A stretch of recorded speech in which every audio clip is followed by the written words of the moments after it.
Subscribe now and press the bell icon. Never miss an update. नमस्कार दोस्तों, Hemant LP channel में आपका बहुत बहुत स्वागत है। दोस्तों, इस वीडियो में हम मृदा एवं भारत की मिट्टियों के बारे में पढ़ेंगे, लेकिन उससे पहले थोड़ा सा कृषि कार्य के बारे में पढ़ लेते हैं। कृषि क्या होती है?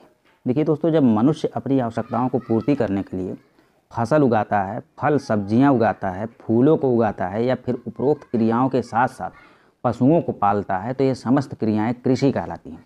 कृषि एक प्राथमिक क्रिया है जिसमें प्राकृतिक संसाधनों का उपयोग करके मनुष्य अपनी आवश्यकताओं को क्या करता है, पूरा करता है। तो दोस्तों देखिए, कृषि पद्धतियों को अपनाने के लिए सबसे पहले मनुष्य जो है मृदा को क्या करता है, तैयार करता है। मिट्टी या मृदा को तैयार करता है।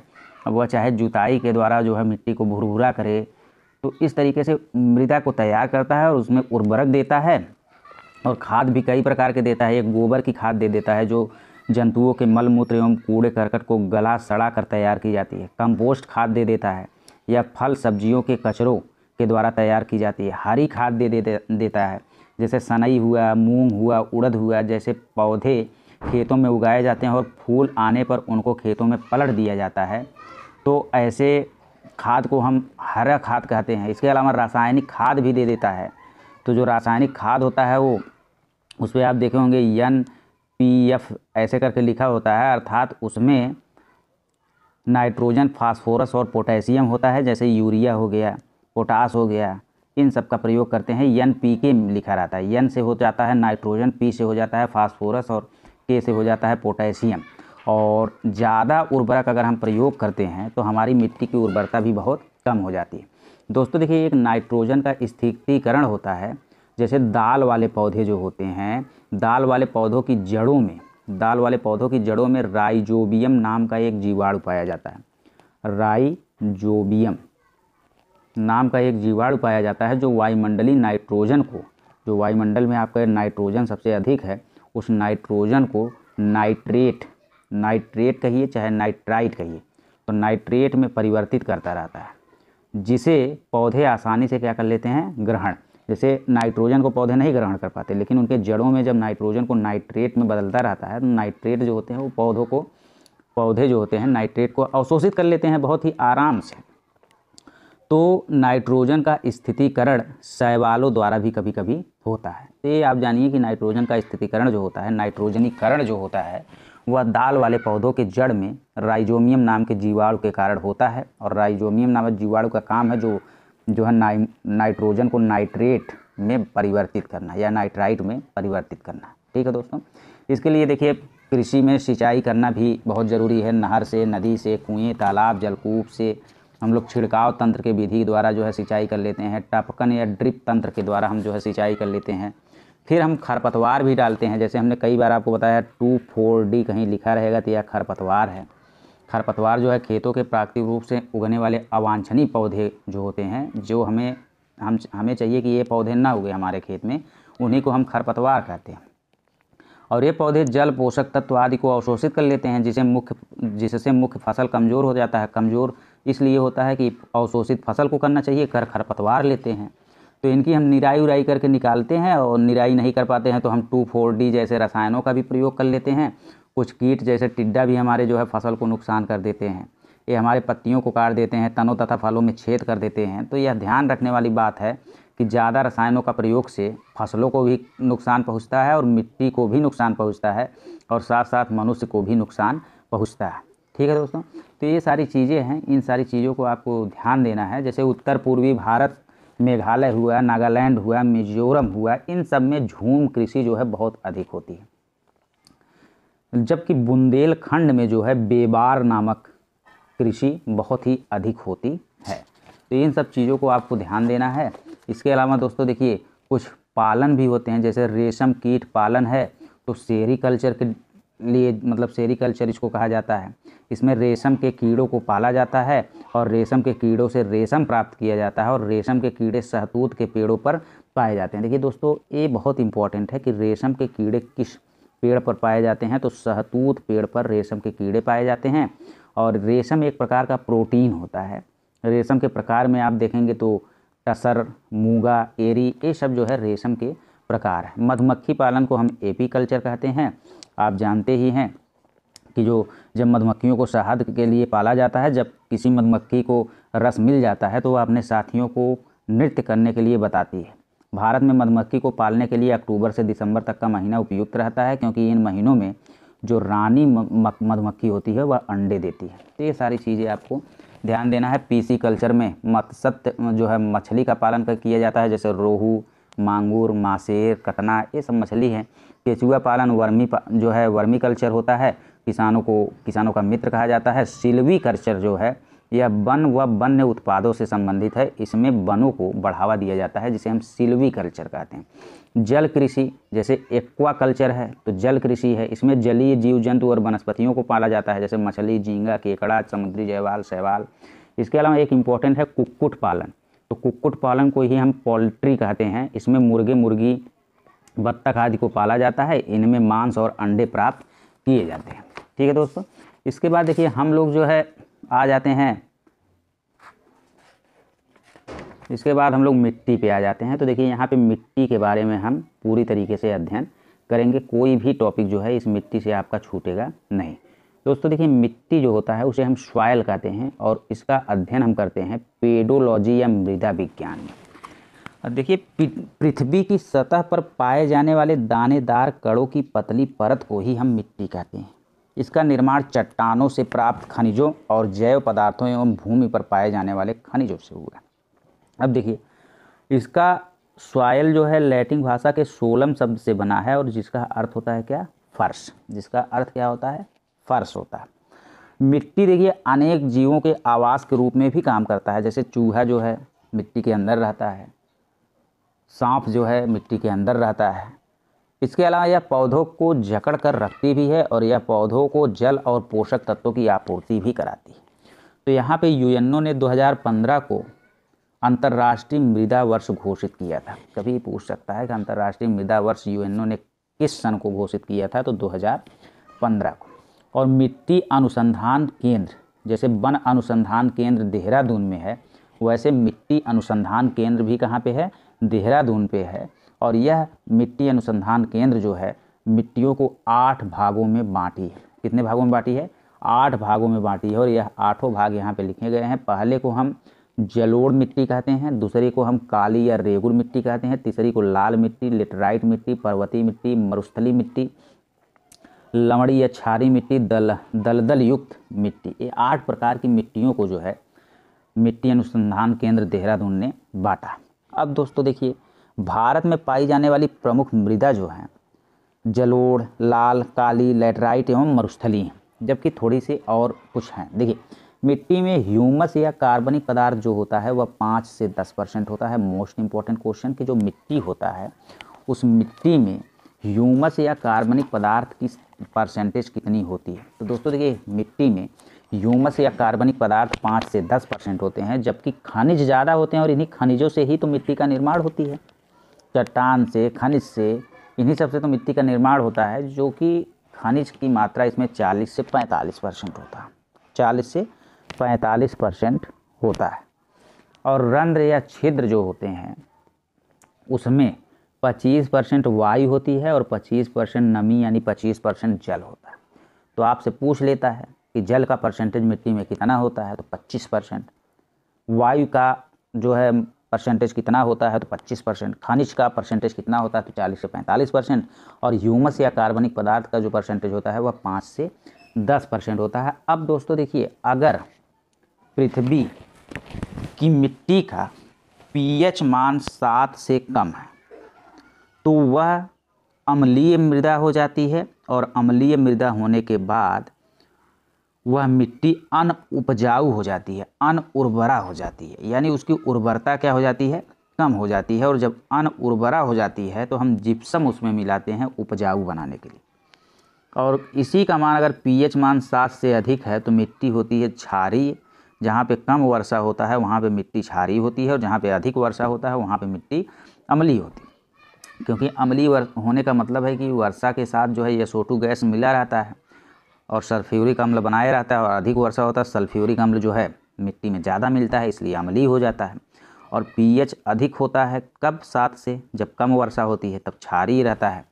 तो क्षारीय मिट्टी जो होती है वह उपजाऊ होती है। ठीक है, तो आप इस तरीके से देख सकते हैं कैसे अम्लीय और। अब देखिए दोस्तों, क्षेत्रफल के अनुसार अगर हम मिट्टी की बात करें तो इस चीज़ को आपको याद रखना है। जल कलय, जल कलय, ज से होगा जलोढ़, ल से होगा लाल, क से होगा काली और लय से होगा लैटराइट। यानी हमारे देश में क्षेत्रफल के अनुसार सबसे ज़्यादा अगर कोई मिट्टी है तो उसका नाम है जलोढ़ मिट्टी। और इस प्रकार की मृदा जो है मैदानों में और नदियों घाटियों में पाई जाती है। उसके बाद देखिए दोस्तों, दूसरी आती है लाल मिट्टी। लाल मिट्टी का भी परसेंटेज जाता है और यह लाल मिट्टी जो है दक्षिण भारत के पूर्वी क्षेत्रों में पाई जाती है। उसके बाद दोस्तों देखिए काली मिट्टी है, तो काली मिट्टी भी जो है तीसरे नंबर की सबसे ज़्यादा है, जो आप जानते हैं कि गुजरात, महाराष्ट्र, आंध्र प्रदेश और तमिलनाडु में पाई जाती है। लैटेराइट मिट्टी भी जो है चौथे नंबर की सबसे ज़्यादा है, तो यह मृदा वहाँ पे पाई जाती है जहाँ पे वर्षा अधिक होती है। तो आप जानते हैं कि वर्षा कहाँ पे अधिक होती है, यहाँ पे आपको दिखाएगा अभी लैटेराइट मिट्टी कहाँ पे पाई जाती है। तो देखिए वर्षा जो है मानसून जहाँ से प्रवेश करता है वहीं पे लैटेराइट मिट्टी पाई जाती है, अर्थात आप कह सकते हैं कि इन क्षेत्रों में कर्नाटक, केरल इत्यादि जगहों पे लैटेराइट मिट्टी पाई जाती है।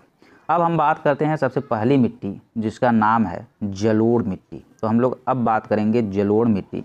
तो दोस्तों देखिए पूरे भारत में जितनी भी प्रकार की मिट्टियाँ पाई जाती हैं उसमें से लगभग 43.4% केवल और केवल जलोढ़ मिट्टी पाई जाती है। कौन सी मिट्टी पाई जाती है?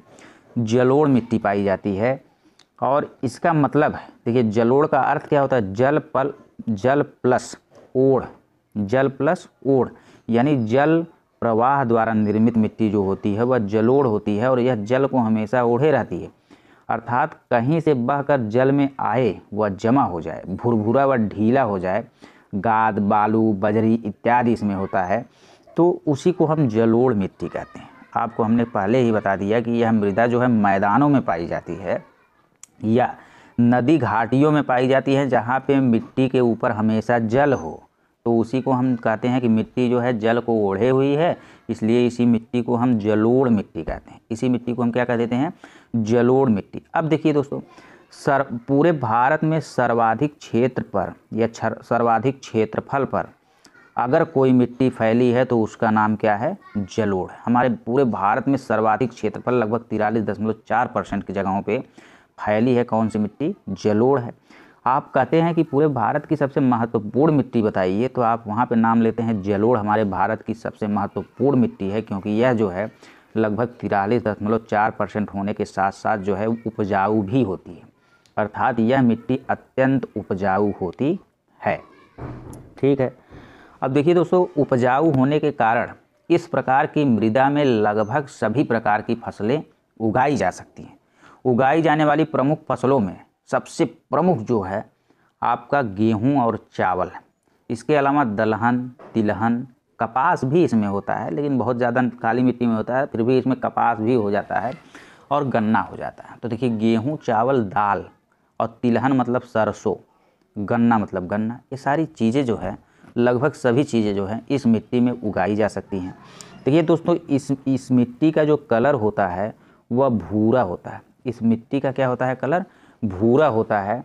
इसीलिए इस मिट्टी को हम भूरी मिट्टी या दोमट मिट्टी के नाम से भी जानते हैं। जो दोमट मिट्टी है वह जलोढ़ मिट्टी का ही उपनाम है और भूरी मिट्टी भी इसे कहते हैं या धूसर मिट्टी भी कह देते हैं। जैसे धूर की तरह जो है, धूर भूरा ही होता है ना, इसलिए धूसर कह देते हैं। ठीक है, इसमें सर्वाधिक अगर कोई तत्व पाया जाता है तो वो पोटास।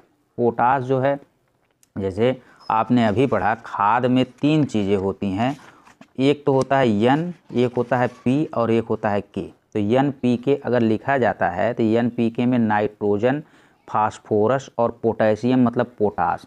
तो यही जो पोटेशियम पोटास होता है यह भी रहता है, नाइट्रोजन फास्फोरस भी रहता है, लेकिन पोटास सबसे अधिक होता है।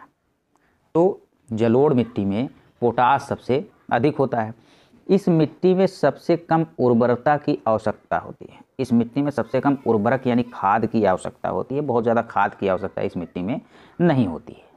गंगा में 600 मीटर नीचे तक जलोढ़ मिट्टी ही है। गंगा में 600 मीटर नीचे तक, लगभग आधा किलोमीटर नीचे तक जलोढ़ मिट्टी ही पाई जाती है। अब दोस्तों यहाँ पे बात कर लेते हैं कि ये जलोढ़ मिट्टी जो होती है वो दो प्रकार की होती है। एक तो नवीन जलोढ़ होती है और एक प्राचीन जलोढ़ होती है। एक नवीन जलोढ़ होती है और एक प्राचीन जलोढ़ होती है। जो नवीन नया नया हम खरीद के सफ़ेद सफ़ेद क्या लाते हैं, खाद लाते हैं, तो जो नवीन जलोढ़ होता है उसे हम खादर कहते हैं। और जो प्राचीन जलोढ़ होता है, पहले का जो खाद रखे रहते हैं एकदम बांगर मतलब बेकार हो जाता है, तो उसे हम बांगर कहेंगे। तो नवीन जलोढ़ को हम खादर और प्राचीन जलोढ़ को हम बांगर कहेंगे। अब नवीन जलोढ़ का मतलब क्या है, नवीन जलोढ़ जो रहता है यह अधिक उपजाऊ रहता है। जहाँ बाढ़ या वर्षा का जल बार बार पहुँचे उसे हम नवीन जलोढ़ या खादर कहते हैं। और ऐसी मिट्टी जो होती है अधिक उपजाऊ होती है। उपजाऊ तो दोनों होते हैं लेकिन अधिक उपजाऊ होती है। और जहाँ वर्षा का जल कुछ वर्षों के अंतराल पर पहुँचे, मतलब 1 वर्ष लग जा रहा है, 2 वर्ष लग जा रहा है, 3 वर्ष लग जा रहा है, तो ऐसे मिट्टी को हम प्राचीन जलोढ़ कहते हैं।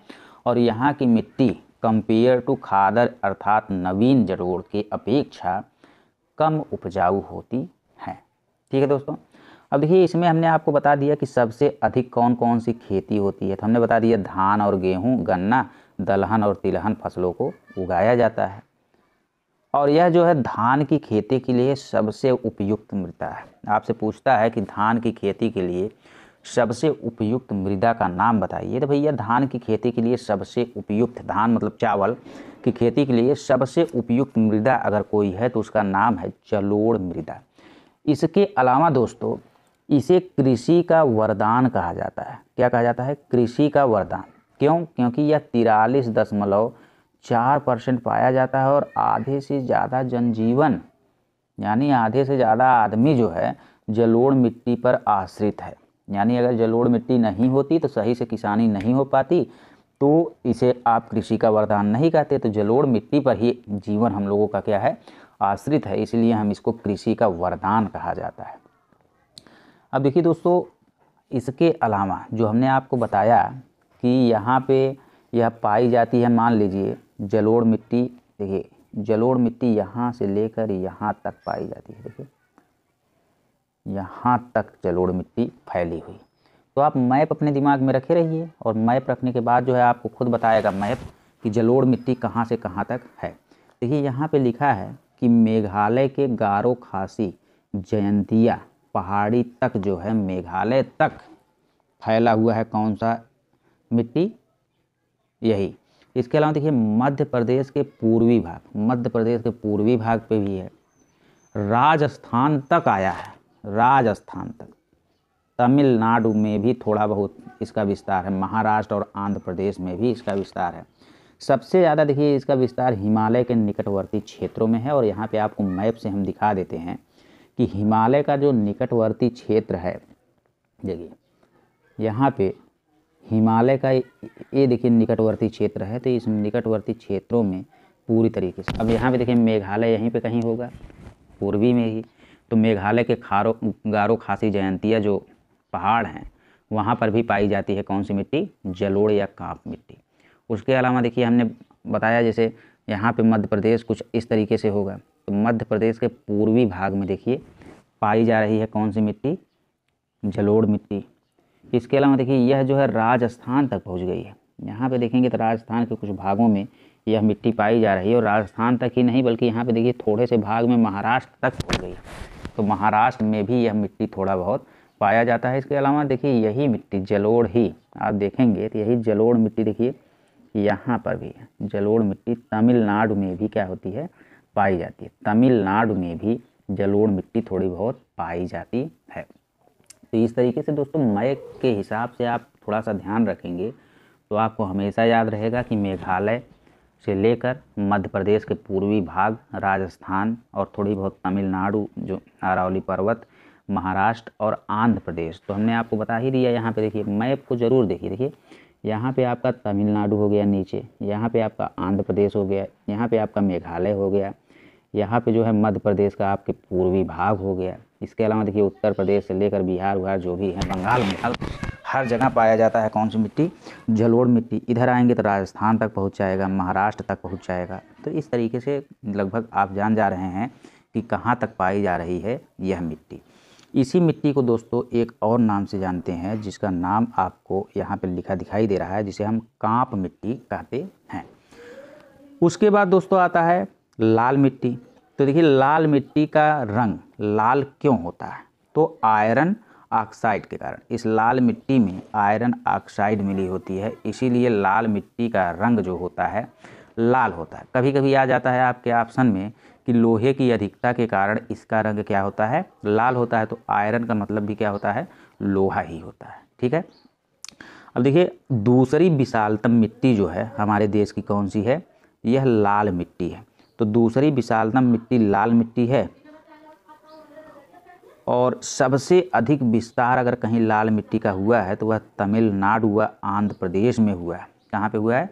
तमिलनाडु व आंध्र प्रदेश में हुआ है। अर्थात कुल मिला जुला के आप कह सकते हैं कि लाल मिट्टी जो है दक्षिण भारत के पूर्वी क्षेत्र में पाया जाता है। दक्षिण भारत में तो देखिए दक्षिण भारत ऐसे है, तो जो इस वाला इधर वाला क्षेत्र है पूर्वी क्षेत्र, मतलब यहाँ पे तमिलनाडु है और यहाँ पे क्या है?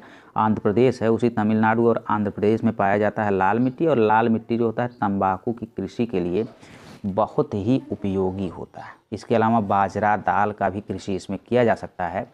तो दोस्तों सिंचाई की सुविधा से इसमें धान भी आप उगा सकते हैं। ऐसा नहीं है धान नहीं उगेगा, आलू उगा सकते हैं, कपास उगा सकते हैं, लेकिन तंबाकू की कृषि के लिए यह बहुत ही फेमस है।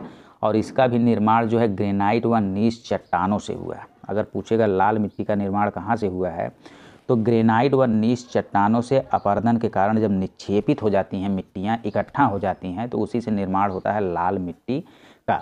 तो दोस्तों यहाँ पे आपको मैप में हम दिखाना चाहेंगे कि यहाँ पे आपकी लाल मिट्टी है। और देखिए लाल मिट्टी जो है,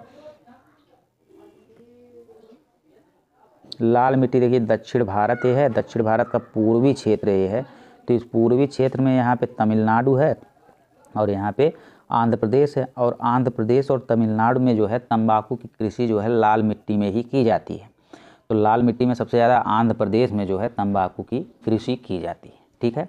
अब देखिए दोस्तों यहाँ पे आप थोड़ा अनुमान भी लगा सकते हैं कि कहाँ से कहाँ तक है। देखिए इधर महाराष्ट्र से लेकर तमिलनाडु, आंध्र प्रदेश से लेकर आपका छत्तीसगढ़, इधर सब मतलब बहुत ज़्यादा क्षेत्र में फैला हुआ है। इतना क्षेत्र आपको यहाँ पे देखिए दिखाई दे रहा है।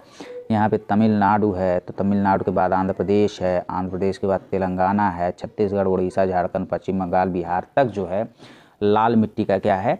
विस्तार है। इसके अलावा देखिए लाल मिट्टी का विस्तार दोस्तों यहाँ पे है जो है ये नागालैंड, मिजोरम जो हुआ, इन सब के जगहों पर, असम में हुआ, मेघालय में हुआ, यहाँ पर भी लाल मिट्टी का जो है विस्तार है। उसके बाद दोस्तों आपको बता दिया जाए कि जो लाल मिट्टी होती है उसमें आयरन ऑक्साइड बहुत अधिक होता है। उसके बाद देखिए दोस्तों अगला मिट्टी जो है काली मिट्टी है। क्या है? काली मिट्टी है। इस काली मिट्टी को ही हम रेगुर मिट्टी भी कहते हैं। काली मिट्टी को हम रेगुर मिट्टी भी कहते हैं और इसी को हम कपासी मृदा भी कहते हैं। तो तीनों में नाम आपको याद रखना है, इसका नाम ही पूछ लेता है। काली मिट्टी को हम रेगुर मिट्टी या कपासी मिट्टी कहते हैं। और दोस्तों देखिए इस काली मिट्टी का निर्माण जो है ज्वालामुखी से निकलने वाले लावा से हुआ है। जैसे ज्वालामुखी का विस्फोट जब होता है तो ज्वालामुखी जो के भीतर जो होता है क्या होता है? तो भीतर होता है आपका मैग्मा। मैग्मा जो है बाहर आता है और बाहर आने के बाद वह बन जाता है लावा। और लावा से जब लावा ठंडा हो जाता है तो उससे जो है हवा के कारण, मतलब जैसे लावा ठंडा होते ही तो सबसे पहले काली मिट्टी का निर्माण हो जाता है। ठीक है। लावा ठंडा होते ही काली मिट्टी का क्या हो जाता है? निर्माण हो जाता है। तो ज्वालामुखी से निकलने वाले लावा से जो है काली मिट्टी का निर्माण होता है। और यह प्रसिद्ध है कपास की खेती के लिए। अर्थात आप कह सकते हैं कि उगाई जाने वाली प्रमुख फसल इसमें कपास होती है, इसीलिए इसको कपासी मिट्टी कहते हैं। और इसका विस्तार अगर देखेंगे तो महाराष्ट्र में तो सर्वाधिक है, क्योंकि महाराष्ट्र में कपास सबसे ज़्यादा होता है। महाराष्ट्र के अलावा मध्य प्रदेश में भी है। कहाँ पे है? मध्य प्रदेश में भी है। इसके अलावा गुजरात में भी है।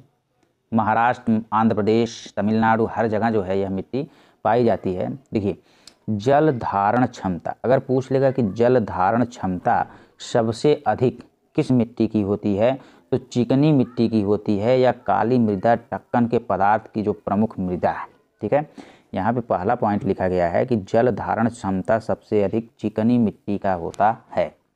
दूसरा पॉइंट लिखा गया है काली मृदा जो है दक्कन के पठार की प्रमुख मृदा है। दक्कन के पठार की प्रमुख मृदा क्या है? काली मिट्टी है। और इस काली मिट्टी में नाइट्रोजन और फास्फोरस जैसे NPK जो होता है, इस NPK की बात करें तो इसमें नाइट्रोजन और फास्फोरस नहीं पाया जाता है, इसमें भी पोटास पाया जाता है, लेकिन सबसे ज़्यादा पोटास जलोढ़ मृदा में पाई जाती है। तो आपसे पूछेगा नाइट्रोजन व फास्फोरस का अभाव किस मिट्टी में होती है, तो आप बता देंगे भैया कि कपासी मिट्टी में नाइट्रोजन और फास्फोरस का अभाव होता है। कपास का उत्पादन सबसे अधिक महाराष्ट्र में होता है, इसलिए महाराष्ट्र को श्वेत फसल का राज्य यानी सफ़ेद सोना कहा जाता है। ठीक है, श्वेत फसल का राज्य या सफ़ेद सोना कहा जाता है। तो दोस्तों देखिए यहाँ पे हम आपको बता देते हैं, देखिए जलोढ़ मिट्टी का जो भी विस्तार है, इधर जो विस्तार है वह गुजरात तक है। यहाँ पे देखिए गुजरात है और गुजरात में भी जो है काली मिट्टी, यहाँ पे गुजरात है और गुजरात में भी काली मिट्टी का विस्तार है। इसके अलावा दोस्तों देखिए यहाँ पे महाराष्ट्र है, महाराष्ट्र में भी काली मिट्टी का विस्तार है। उसके अलावा महाराष्ट्र के अलावा देखिए यहाँ पे एकदम किनारे किनारे देखा जाए तो काली मिट्टी यहाँ पर भी है, आंध्र प्रदेश और तमिलनाडु में भी। तो जलोढ़ मिट्टी भी है, काली मिट्टी भी है और लाल मिट्टी भी है इन जगहों पे। ठीक है, लेकिन जो है लाल मिट्टी के लिए सबसे ज़्यादा प्रसिद्ध हैं ये दोनों। ठीक है दोस्तों, तो इसके अलावा देखिए यहाँ पे आपका मध्य प्रदेश का भी एरिया है, तो मध्य प्रदेश में भी जो है काली मिट्टी का विस्तार है। तो ये सब एरिया आपको याद रखने हैं कि काली मिट्टी यहाँ पे है। उसके बाद दोस्तों ये क्वेश्चन कभी कभी आ जाता है, यहाँ पे हमने लिख दिया है, आया भी है, ग्रीन गोल्ड किसे कहते हैं। ग्रीन माने हरा, गोल्ड माने सोना। सफ़ेद सोना पूछेगा तो महाराष्ट्र बताएंगे, लेकिन ग्रीन गोल्ड अगर पूछेगा तो ग्रीन माने हरा भरा और गोल्ड माने सोना, तब पेड़ पौधे वनस्पतियों को ग्रीन गोल्ड कहते हैं। अब देखिए दोस्तों लेटेराइट मिट्टी क्या होती है। लेटेराइट मिट्टी को ही हम बागानी मिट्टी के नाम से भी जानते हैं, या इसी को हम मुखरैला मिट्टी के नाम से भी जानते हैं। तो लेटेराइट मिट्टी जो होती है वह जहाँ पे बहुत अधिक वर्षा होती है, जहाँ पे बहुत अधिक वर्षा होती है वहाँ पे पाई जाती है कैसी मिट्टी, लेटेराइट मिट्टी पाई जाती है। और यह जो मिट्टी होती है खेती के लिए बिल्कुल भी अच्छी नहीं होती है। अगर सूख जाती है तो बहुत कठोर हो जाती है और गीली होती है तो एकदम दही की तरह जो है एकदम पतली हो जाती है। इसलिए यह मिट्टी जो है बिल्कुल भी खेती के लिए उपयुक्त नहीं है। इसका भी रंग जो होता है लाल ही होता है आयरन ऑक्साइड के कारण, लेकिन इसको लाल मिट्टी नहीं कहते हैं। और यह सबसे इम्पॉर्टेंट होता है चाय की खेती के लिए, कहवा मतलब काफ़ी के खेती के लिए, रबड़, सिनकोआ या काजू इत्यादि की खेती के लिए। देखिए चाय जो है हम लेट कर क्या करते हैं, पीते हैं। तो चाय की खेती किस में होती है, लेटेराइट मिट्टी में होती है। ठीक है, तो लेटेराइट मिट्टी या बागानी मिट्टी या मुखरैला मिट्टी जो होती है उसमें चाय की खेती, कहवा की खेती, रबड़ की खेती, सिनकोआ की खेती, काजू की खेती की जाती है। चाय सबसे अधिक असम में उगाया जाता है, जबकि कहवा सबसे अधिक कर्नाटक में उगाया जाता है। अब दोस्तों देखिए लेटेराइट मिट्टी पाया कहाँ पे जाता है। चाय सबसे ज़्यादा असम में उगाया जाता है, तो लेटेराइट मिट्टी जो है असम वाले क्षेत्र में, अर्थात आप कह सकते हैं कि असम के पूर्वी घाट या पूरे पूर्वी घाटे पे पाई जाती है। और इधर देखिए कहवा जो है सबसे ज़्यादा तो कर्नाटक में होता है, इसके अलावा केरल में भी होता है। तो कर्नाटक और केरल में भी यह मिट्टी पाई जाती है, जिसे लेटेराइट मिट्टी कहते हैं। महाराष्ट्र में भी यह मिट्टी पाई जाती है और सह्याद्री तो पश्चिमी घाट ही है। तो मालाबार तटीय क्षेत्र पर यह मिट्टी सबसे ज़्यादा पाई जाती है। मालाबार तटीय क्षेत्र पर भी यह मिट्टी सबसे ज़्यादा पाई जाती है। तो दोस्तों यहाँ पे हम देखेंगे कि आपकी जो लेटेराइट मिट्टी है वह कहाँ पे है। तो देखिए हमने आपको बता दिया कि मालाबार क्षेत्र जो है, इधर लेटेराइट मिट्टी जो है पाई जाती है। मालाबार क्षेत्र पे लेटेराइट मिट्टी पाई जाती है। और हमने बता भी दिया भैया केरल में पाया जाता है, कर्नाटक में पाया जाता है। इसके अलावा लेटेराइट मिट्टी जो है आपके इधर असम में भी पाया जाता है। ठीक है, तो ये सारी चीज़ें आपको याद रखनी है कि केरल, महाराष्ट्र, असम, पूर्वी घाट पे पूरा जो है लगभग पाया जाता है, सह्याद्री इत्यादि में, लेकिन मालाबार तटीय क्षेत्र में सर्वाधिक पाई जाती है। तो इस तरीके से दोस्तों जो इम्पोर्टेंट मिट्टी थी वो ख़त्म हो गई। अब आपका आ जाता है शुष्क मिट्टी। तो आपका सबसे पहला क्वेश्चन तो यही बनता है कि शुष्क मृदा को ही हम मरुस्थलीय मृदा भी कहते हैं। तो यह मृदा जो है शुष्क या अर्ध शुष्क स्थानों पे पाई जाती है, जहाँ पे जल के कण या नमी बिल्कुल अनुपस्थित हो, उसे हम ड्राई यानी शुष्क क्षेत्र कहते हैं। और उस शुष्क क्षेत्र में पाई जाती है शुष्क मिट्टी या मरुस्थलीय मिट्टी।